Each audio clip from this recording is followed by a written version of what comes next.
Operation Valkyrie was not the work of fanatics, traitors, or political adventurers. It was a conspiracy born inside the German military establishment, by men who had initially supported Hitler's rise but came to see that he was driving Germany to destruction. After World War I and the Treaty of Versailles, the German army, the Reichswehr, was humiliated and constrained. When Hitler took power in 1933, he rebuilt and rearmed the military, and many officers welcomed that. But early on, some senior officers recognized a fundamental problem. Hitler was not a strategist. He was a political zealot who used the army as an instrument of his personal will rather than as a tool of national security. One of the first high-profile opponents was General Ludwig Beck, chief of the General Staff of the Army, who warned in August 1938 that Hitler's aggressive plans risked a two-front war against Britain and the Soviet Union and would end in catastrophe. Beck insisted officers must refuse criminal orders. He was ignored and ultimately resigned. A nucleus of military opposition coalesced. The decisive turning point came with the Battle of Stalingrad, August 1942 to February 1943. The destruction of the German Sixth Army under Paulus, the loss of hundreds of thousands of men, and the regime's insistence on no retreat exposed to professional soldiers the fatal consequences of Hitler's interference in military command.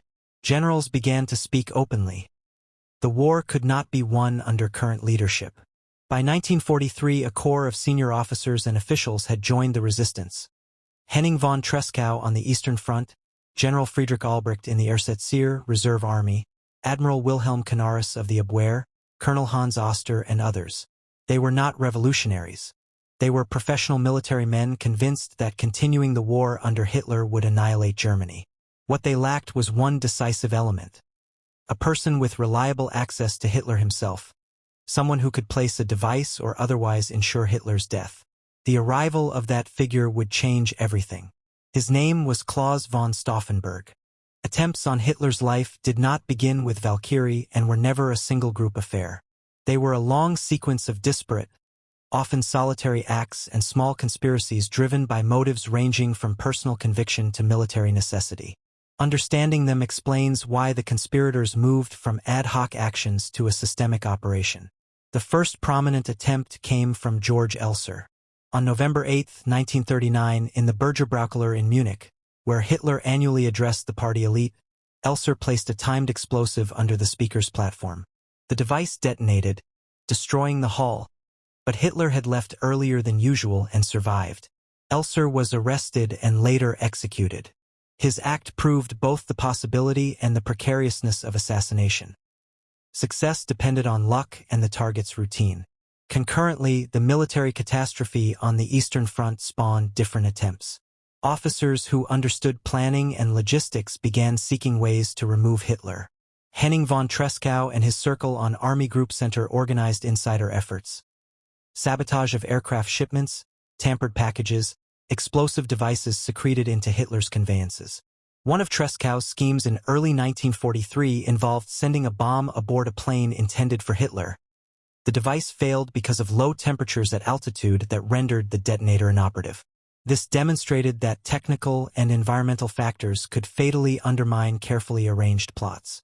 Rudolf von Gersdorff and others contemplated suicide attacks during public functions where Hitler appeared, intending to blow themselves up with the dictator.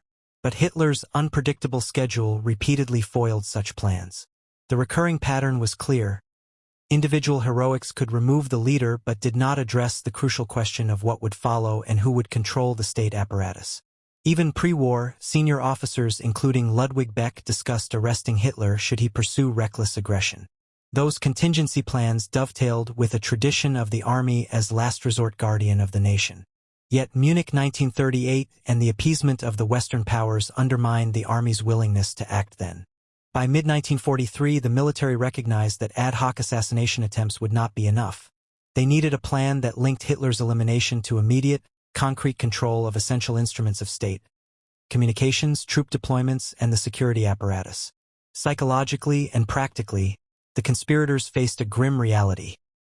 The Nazi security state made recruitment and organization extraordinarily risky. The only rational approach was to minimize the number of participants, exploit existing legal orders and structures, and create lightning-fast, legally framed actions that could seize power before the regime could react. That realization turned attention toward the Ersatz official contingency plan, Operation Valkyrie, as a template for a coup executed under the cover of legality. Operation Valkyrie existed long before July 20, 1944 as a formal instruction within the Ersatz Reserve Army to suppress internal unrest, strikes, uprisings, or the collapse of public order in the Reich. The plan gave Ersatz commanders the authority to deploy reserve units to secure communications, railways, police headquarters, and other administrative nodes to restore order. Conspirators recognized Valkyrie as an ideal shell. If Hitler were suddenly dead or incapacitated, the formal activation of the plan could be used to justify deploying reserve forces across the Reich, not to suppress a revolt but to seize control of the state. By leaving the plan's name intact, they could trigger movements that would appear, at least initially, as lawful measures to restore order. General Friedrich Albrecht, head of the Army's Operational Replacement Office within the Ersatz, and his colleagues were central to this adaptation. Albrecht had the bureaucratic reach to amend internal orders and exploit legitimate chains of command. Under his direction, the Valkyrie orders were revised so that, once activated, reserve units would follow the instructions of the new commanders named by the conspirators rather than the nominal chain loyal to Hitler. The operational concept was deceptively straightforward. Stauffenberg or an equivalent agent would physically eliminate Hitler. Albrecht and his network would then trigger Valkyrie. Reserve divisions would take over communication hubs, arrest leading Nazis and SS officers, secure propaganda and radio centers, and install a provisional government. But the plan required precise human and technical elements. A man with access to Hitler to place the explosive, a reliable and immediate radio channel to Berlin, loyal executors in key command posts, and disciplined reserve commanders willing to act decisively. Any failure in that tightly coupled chain could and would doom the whole enterprise. July 20, 1944. The conspirators' long preparation reached its moment.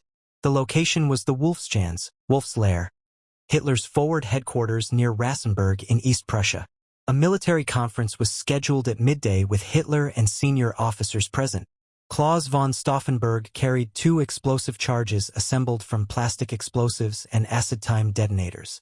His role was to place a briefcase bomb close to Hitler, leave the room, and ensure activation of Valkyrie from Berlin after the dictator's death.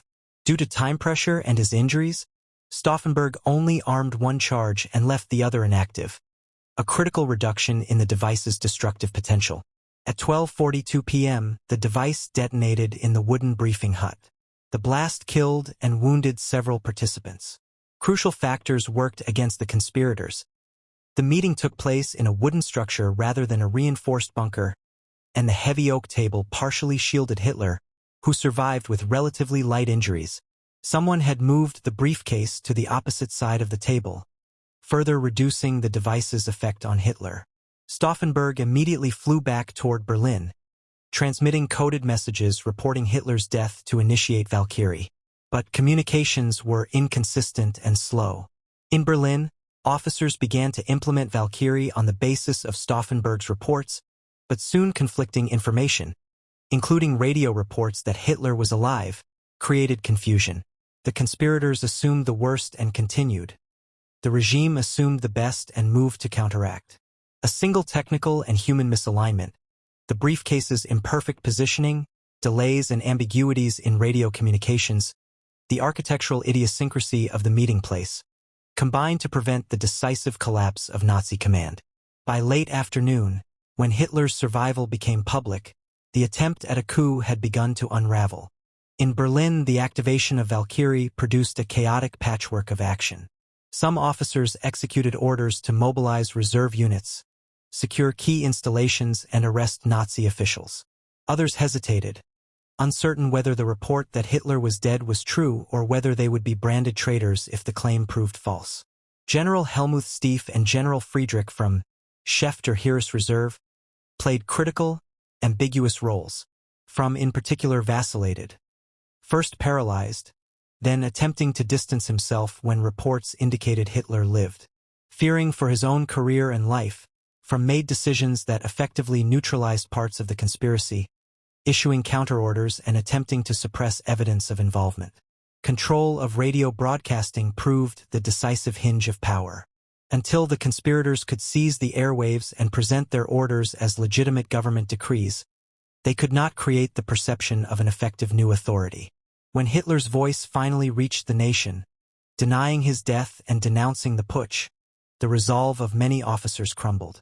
Had reserve divisions moved faster and with resolute leadership to occupy communication centers, government buildings, and SS facilities, the situation might have developed differently. But many commanders hesitated, unwilling to risk acting on a report that the Führer might yet live. The fragmented chain of command meant that by evening Nazi loyalists had organized a counterstroke. The coup dissolved into arrests, confusion, and retaliation. The regime's response was immediate and brutal. The Gestapo, SS, and court apparatus swung into action. Those arrested were processed through military tribunals, the Gestapo, and, for show trials, the Volksgerichtshof, People's Court, presided over by Roland Freisler. Trials were expedited, often mere displays of humiliation rather than searches for truth. Thousands were detained across Germany.